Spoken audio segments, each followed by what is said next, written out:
C'est avec beaucoup de tristesse et de regret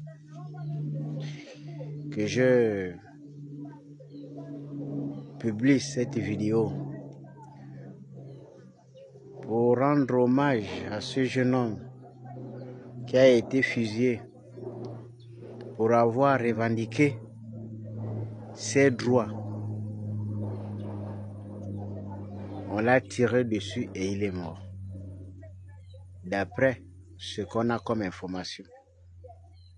Voyez-vous, au-delà de ce qui s'est passé, c'est la condition sociale même du Gabonais, de souche, qui s'est dégradée au fil des années. Jusqu'au niveau où les Gabonais sont obligés de se sacrifier, de se faire tirer dessus, parce qu'ils réclament simplement les meilleures conditions de vie. Ce jeune homme a laissé les enfants. Ça veut dire qu'il n'était pas fou. Il n'avait pas perdu la raison. Donc il était normal. Mais dépassé par les événements, sachant tout de même que l'argent exploité profite à d'autres personnes et d'autres nationalités, il s'est senti certainement touché au plus profond de lui. Lorsque la misère atteint un niveau, parfois on perd la raison. C'est ce qu'on veut nous faire. On veut éliminer tous les Gabonais. Maintenant, les donneurs de leçons, ceux qui vont épiloguer sur la manière d'agir, la méthode n'était pas bonne, etc. Je vous conseille d'aller déjà donner les mêmes techniques là aux jeunes de Logoué-Vindo. Parce que après ce qui se passe avec le pétrole là, ils ont commencé déjà à pomper le fer. C'est exactement ce que les jeunes là vont faire demain. Puisqu'ils n'auront pas les retombées du fer, nous allons retrouver la même situation. Parce qu'il y a de cela quelques temps, c'est un autre problème lié aux éléphants qu'on a enregistré à Mikambo. Quelqu'un blessé dans son amour, poussé à la bêtise par l'administration, est obligé de commettre l'irréparable. Voici les vrais sujets qui préoccupent les Gabonais. Une pauvreté élevée. Or que tout le circuit économique s'est fait exprès dans l'ensemble des peuples, que ce soit Cetrag, Comilog, des grandes entreprises, ECG, je vous parle des grandes entreprises, ils n'emploient que les étrangers. 90% des prestataires, c'est des étrangers. On fait ça dans notre propre pays. C'est pour empêcher les Gabonais de bien vivre. On nous pousse pour aller vers ce que le jeune homme est en train de faire, vers le suicide.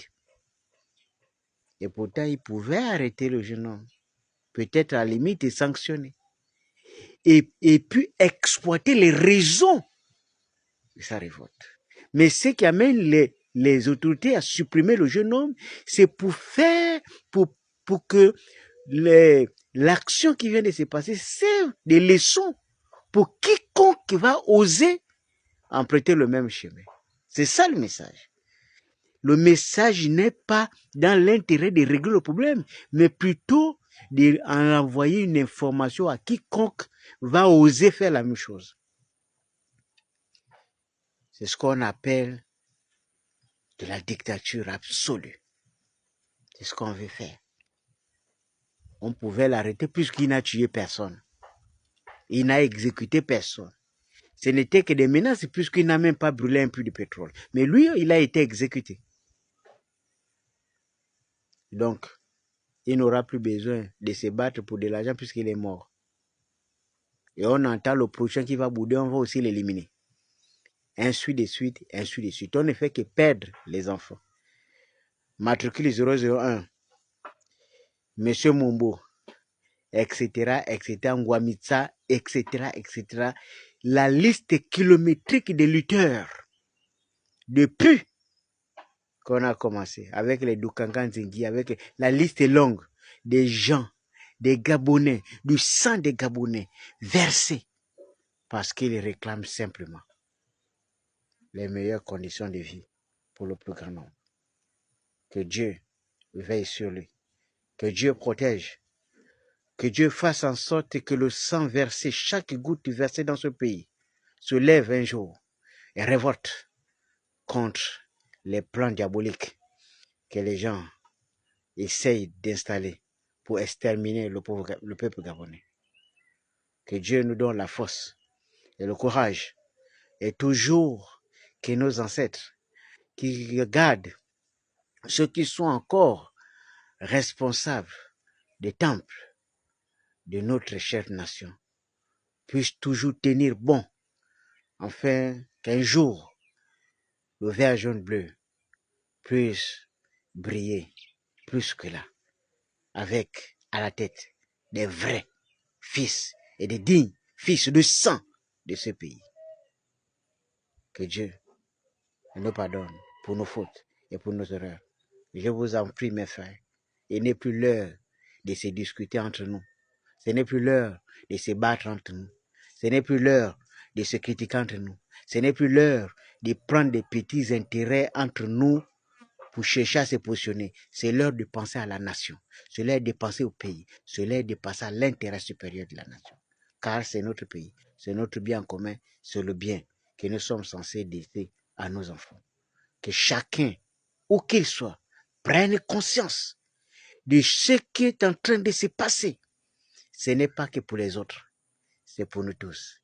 Car chez moi, j'ai l'habitude de dire, lorsque le premier pied prend un choc, le second vient avec beaucoup de précautions. Ce qui se passe chez l'autre, ça va forcément arriver chez toi. Que Dieu nous en préserve. Salutations à vous. Et encore, merci pour cette page.